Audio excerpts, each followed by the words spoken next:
If you're thinking about taking out ads for your recording studio, you might want to consider word of mouth instead.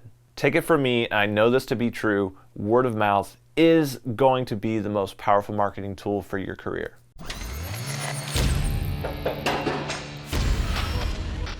You know, those of you that are out there struggling with, you feel like you're doing a good job and you feel like you're up to the task of being a great producer. You're wondering, like, how do I really push this thing forward, and how do I get more clients, and how do I get more people through the door? And a lot of times when we think that way, we start looking, turning to tools. We see ads on Instagram and Facebook all the time. It's like, oh, you can advertise on Instagram or on Facebook. And so we turn to these tools. Maybe you've even gone down the rabbit hole on the internet that says, like, start a mailing list and email list. All these things are great tools and they can be used in really good ways, but it's just such a weird thing to focus on when you haven't even built up a good reputation for yourself. I built my entire career on reputation, and reputation basically starts at the first time you ever meet someone or shake their hand. And so any band that ever came into my studio, I made sure that I was a good friend, I was a good hang, and that they had a good time. But not just that,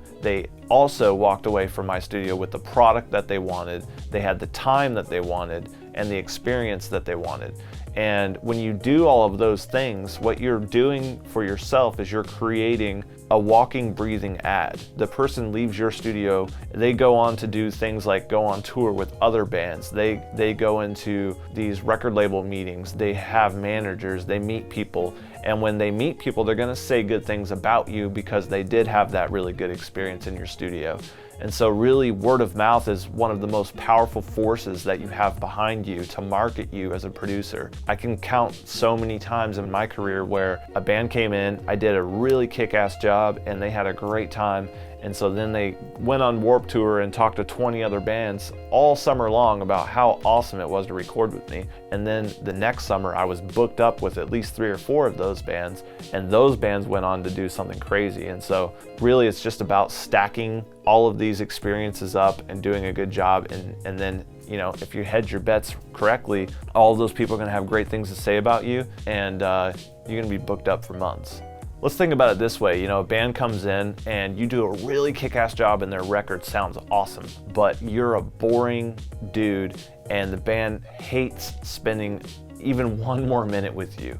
That's not gonna go well for you because they're gonna walk away with this great record, but then they're gonna be like, yeah, he does a great job, but man, he was so boring and I hated hanging out with him. It's like, I just wanted to get out of there. So that doesn't work for you. And let's say, on the flip side, maybe you're just a great hang and you're an awesome dude and everyone loves to have a good time with you and you're great at mingling and you're very social and outgoing, but then when they put that record into their car and they hit play, it just sounds like crap. That also plays against you. And so really it's just that perfect blend of giving the band a great experience and having a great product. And if you're really struggling in one of those places, put a lot of your focus in the place where you're weak.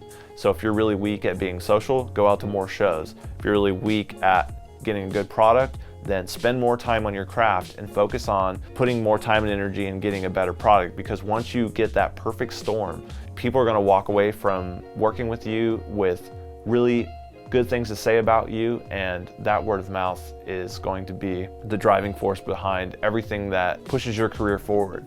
A lot of times this is going to seem like a balancing act, right? Like you can only be so cool until the quality starts to sink, or the quality starts to get really, really good, and then now you're not the cool guy anymore. And so you're constantly going to be sort of pushing these things up and down, and you have to think about at the end of the day, when they walk away, they're gonna think about 2 things. One is, did I have a good time? And 2, did I get a good product? Don't be afraid to push the boundaries sometimes. Sometimes you have to be the dad and come in and say, look guys, we've been hanging out till 3 in the morning, but these drum tracks aren't coming out quite as good as I want them to, and remind them that everyone on the project is on the same team and working for the same goal. Every time you've got to be the bad cop, just remember, man, you're trying to make good music and you're trying to make a good product, and they'll respect you for that. On the flip side, if the coach doesn't make you hate him, then is he really doing his job? One example of how word of mouth was really powerful for me was when I worked with this band, the Devil Wears Prada, and I had no idea that they would go on to get signed and do all these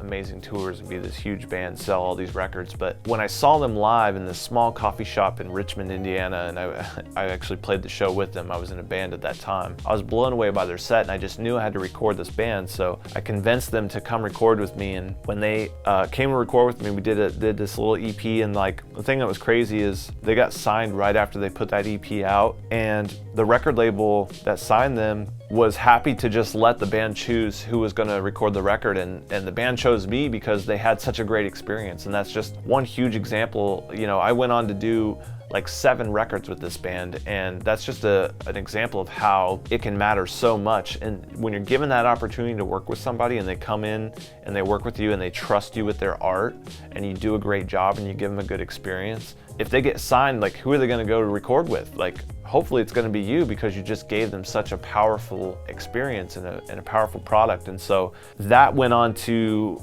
they got signed, I did their first record, and then I did some other records on the same label, and then the label owner ended up calling me and was like, hey, I want to be your manager. And then I formed this 7-year relationship with this guy, and he got me all of these crazy opportunities, and that's how I grew into be this big producer, is all from that one tiny moment where the band trusted me and I gave them a good experience, and that word of mouth just carried me all the way through my career. And so whenever the press was interviewing the band about the album, they would be willing to mention my name because they remembered my name, because they remembered that experience. And so that really is a lesson for you guys that I want you to learn, that word of mouth can be the most powerful marketing tool and can pay off in dividends in so many ways.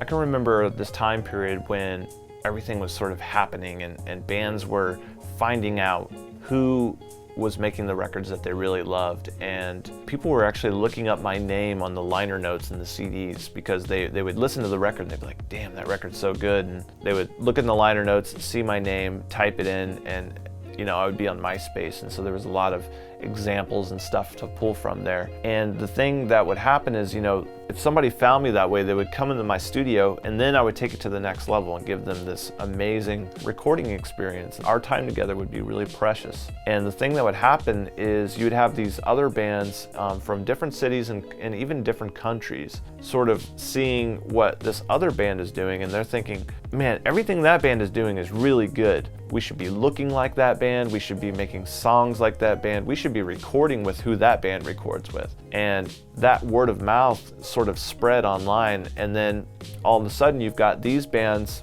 coming up under labels, and they're getting signed, and the label's like, who do you guys think would be a really good fit for you? And the band's gonna immediately say the producer of the other band that they want to be like. So this whole thing like sort of spins itself around, and all of a sudden you've got not just attention from bands, but you've got managers calling your phone, you've got labels calling you up, and all of these different people that want something from you because you've done such a good job of providing a place where bands can get something accomplished and also come out with a great product. And so the word of mouth spreads across all different facets of the industry, from the artists to the managers to the labels, and I think all of those things might be the same, but it's really important to get it right no matter where you are. If you're at a party, at a show, in the studio, it all starts in the studio, but you got to get it right no matter where you are, because you don't know who that person's connected to. It could be the son of some rich uncle who is friends with a guy that owns a label, or it could be this dude who's the manager of like 3 different bands, but he totally looks like a dad. Like, doesn't matter. It's all out there, and if you are always watching yourself and just always creating, you know, a great reputation for yourself, then you'll get good word of mouth. So let's get to some questions and actions. Think of someone that you might know right now who would say a lot of great things about you and had a good time recording with you and got a great product out of it. You should contact that person and ask them to let you record sort of like a Skype call with them, maybe just a 10-minute Skype call, and let them explain how the experience went down and what they think about it. That could be a powerful testimonial that you can use to start spreading word of mouth about you online. What is something that you have exceptional in your portfolio right now that you could use for word of mouth? And if you don't have that thing, then I want you to go out there and actually create it. Don't wait for the word of mouth to come to you. Don't sit around and just do a good job and be a cool guy all the time. Maybe those bands aren't going to go out and be an advocate for you. So make that word of mouth start generating by putting something out there. Even if it's just you covering a song, you got to get something out there that shows people that you know what you're doing and you know what you're talking about. When you put that out there online, get people to start talking about it so that word of mouth starts to generate. If you make that happen, then the word of mouth will continue to roll, and one person will tell another friend, and eventually you'll start growing your network of people who understand that you're the one that can do this. We want to hear what you guys think, so leave your answers in the comments below. This is the Career Builder Show. I'm Joey Sturgis. Thanks for watching, and I'll see you guys next time.